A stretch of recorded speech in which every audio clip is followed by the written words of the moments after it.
like kill the ball. That was a good one. So you try to get a lot of top spin. You can hopefully hear the spinny sound there, and you work on that with the drill. You can toss to yourself, really easy to do, like I'm doing here. And you try not to tense up here. What happens to most people is they get the feeling, and when the ball actually comes, or if they're in a match, or if they're actually hitting, everything tight. They don't even realize how tight they're getting through here. So you have to really be in tune with what's happening back in this space, when the racket goes behind where you normally look. And back here, you have to be relaxed. And most people tighten up right about this moment. They get real tight, you know. So try to be squiggly. You want to be squiggly, and you don't have to kill the ball. And you want to get that height. You want to try to avoid the net, and you work on getting a nice spinny sound. I put a big cone over there just as a target. And the goal, most people will be too tight, and this takes time, you know, like I kind of make it look easy. It's not easy at all. It's very difficult. You got to work on it, and you don't go back. You just do a lot of your practice up here until you can get enough whip and enough spin to make it dip in there. So I say like whip and dip. And then you can do the same exercise like hitting with someone. You can do mini tennis and work on it that way, just trying to get that heavy spin and the relaxation in your arm. As you get better, you can start swinging faster and faster. So as you get more comfortable with the lag and staying relaxed with your wrist, the wrist hyperextension, you can start to swing a little quicker, you know.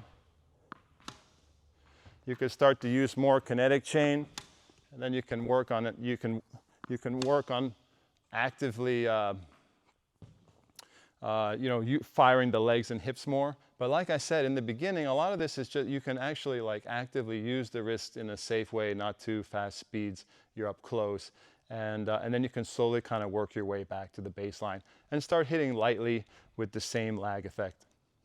So that's my absolute favorite exercise. And then you play mini tennis with your partner or coach, and you work on the same thing. Do not go back until you can dip the ball with high spin into the short service box area.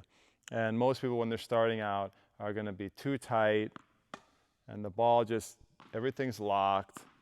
And over time, you have to learn to get the squiggle, to get the nice whipping action. And then, you know, a couple bonus tips are, there's a lot of other little details that you work on to get you know, the modern forehand or the ATP4, and that basically what the pros are all doing. One of the most important ones is ISR, which is this rotation here. So like bonus tip and drill is, I would definitely try to work on that. And so what you do is you practice hitting the ball, lifting up, and then immediately rotating over. And it starts to promote the internal shoulder rotation. It looks kind of like a lot of times it's called a windshield wiper. So I think that's an extra bonus that, you know, you want to, if you can combine the lag with a good wiper action. So if you got something that looks like this, just do it slowly for you guys. You lag and then you wiper. And this is something we've talked about in other videos. I can do some more forehand videos where we kind of delve into the biomechanics of this, or the more intricate science of this. But basically this really helps you get spin. It won't help you if you're locked. It works in concert with the lag. The lag helps to increase the racket speed, and then as the racket's flinging through, you internally rotate your shoulder and you get that nice wiper action here. So I would say that's a bonus if you can think about that. And the other thing I would think about is, as you're getting a little better at this, you know, in the beginning you can just sort of like work on the wrist action, and then you can start to add the kinetic chain.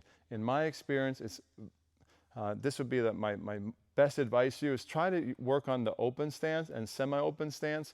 So when you're working on spin and lag, I've always found that my students learn this a lot easier using a semi-open stance, loading and exploding. So what that looks like is, instead of trying to do it closed like this, look, I can hit a good forehand this way, but it's hard to get a feeling for the hips rotating and the hips sort of pulling the racket through quickly, which is what causes the lag.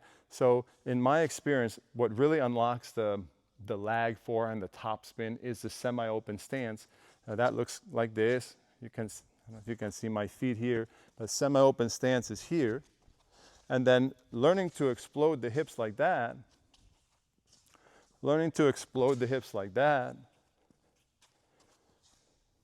that rotation there is really critical. You can see what my old coach Gilad Bloom talks about is a 90-90 position. You get that 90-90 position, you load and explode.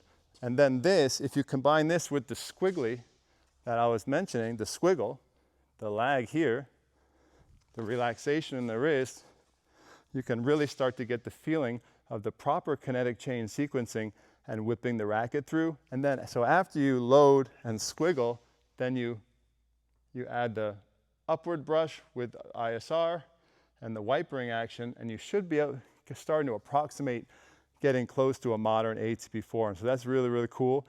So those are kind of the steps. You start out close and you learn to relax and whip this thing.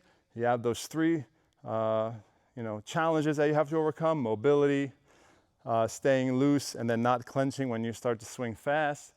And then you have the other components of the modern forehand that are critical, which are wipering, ISR, and loading and using the full kinetic chain to fling the racket through and actually start to create the lag, not by contracting the wrist, but through passive movement of the wrist.